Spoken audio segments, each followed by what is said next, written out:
Greetings, fellow action figure connoisseurs, and welcome to another episode of Digital Caveman Presents Marvel Monday. I, as always, am your host, the Digital Caveman, and today I will be presenting you with the Marvel Legends Series X-Men 97, the X-Cutioner. Let's get into it!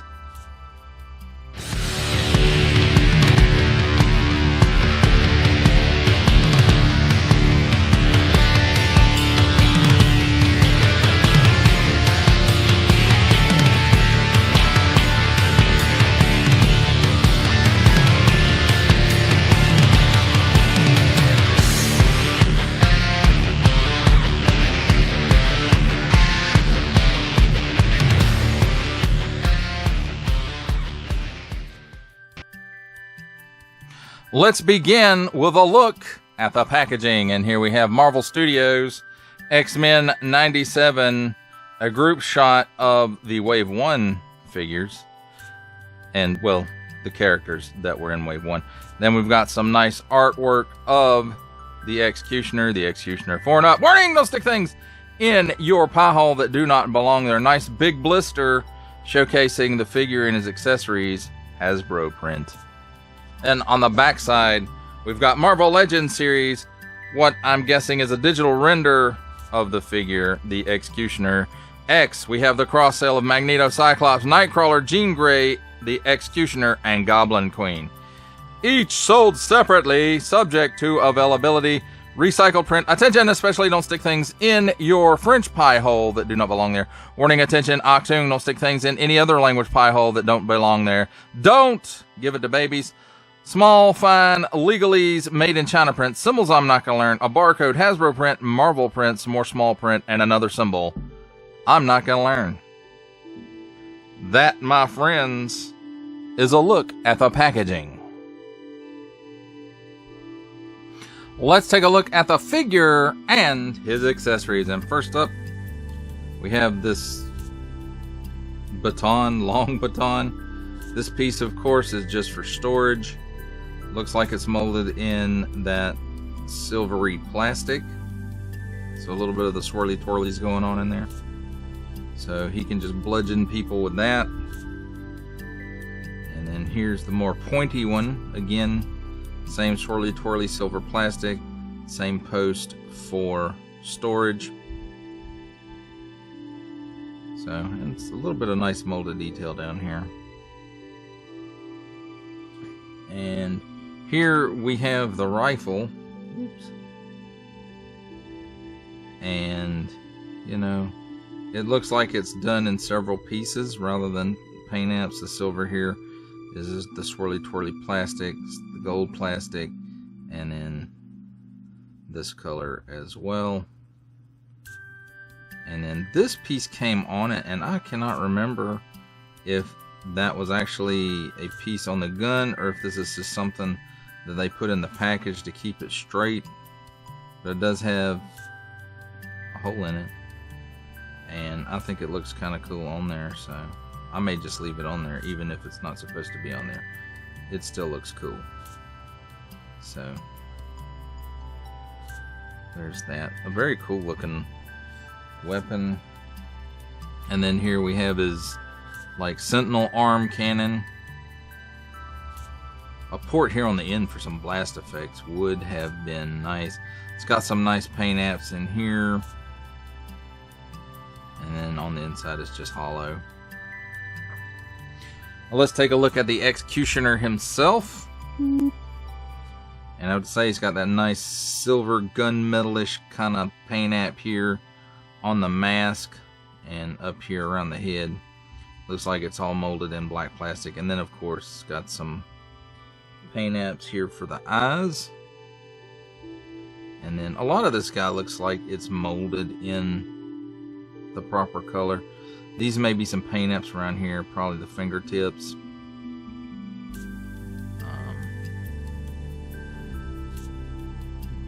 These silver parts are most likely on the belt are paint apps. This might be a paint app.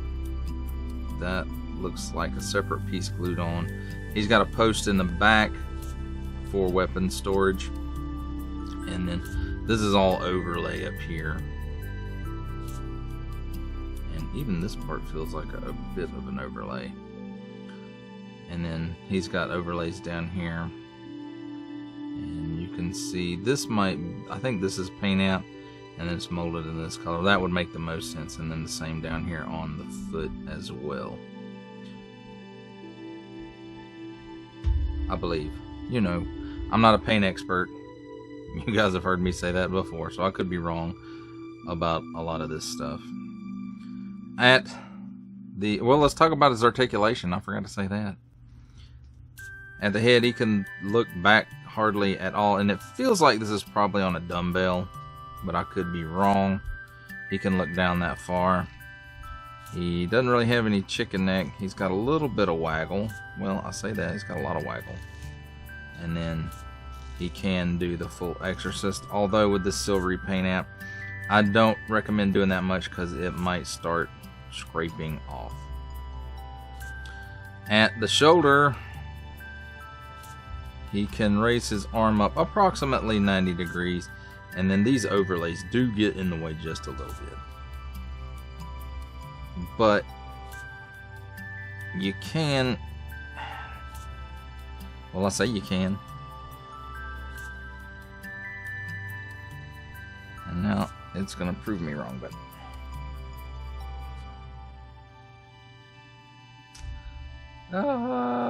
son of a beatus.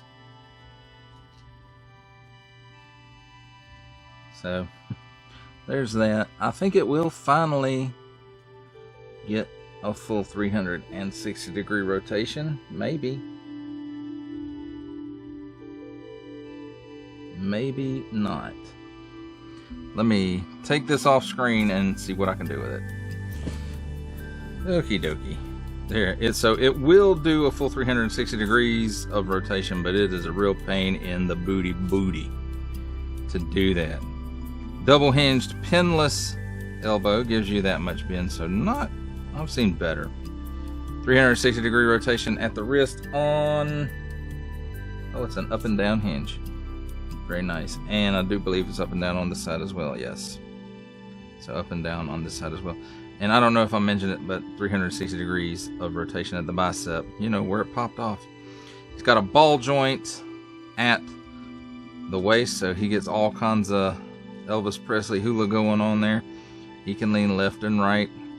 He can lean back that far. He can crunch forward that far, so that's pretty good. And he also has a 360 degree rotation there.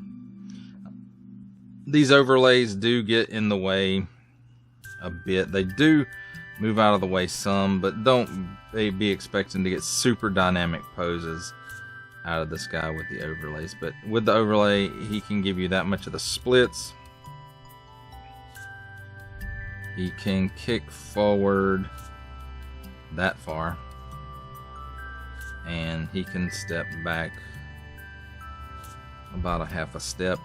There is a cut here at the upper thigh for a 360 degree rotation. Double hinged pinless knee, and I'm going to rotate the leg out so we can demonstrate that bend, and he will give you that much bend.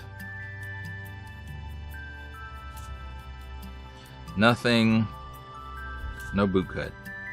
That's what I meant to say. And at the ankle, tilts down that far, so that's pretty good. Tilts up that far, that's pretty good too. And then forward facing pin for rocker. Now, again, you know, I don't think you're going to get a lot of super dynamic poses out of this guy because of all of the overlays.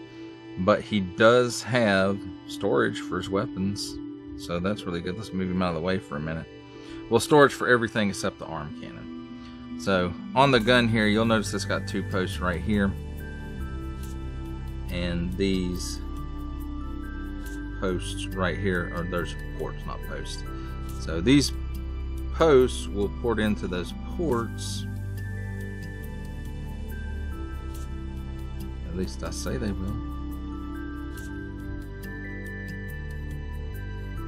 Always when you're on camera, my friends. This one posts also. And it posts right there into the gun, so it goes like that. And then you'll see he has a post here. And I talked about the port in his back earlier. And there we go. So there's the storage for those weapons. And as far as this one goes, boop, uh-oh. There we go. So there you have it, my friends. Oops. There's a look at the figure and his accessories and storage. It's time for my favorite part of a review, comparisons. And here we have the Marvel Legends Series X-Men 97 X-Cutioner with the Marvel Legends Series X-Men 97 Cyclops, the Marvel Legends Series X-Men 97 Jean Grey, and the X-Men 97, well, the Marvel Legends Series X-Men 97 Wolverine.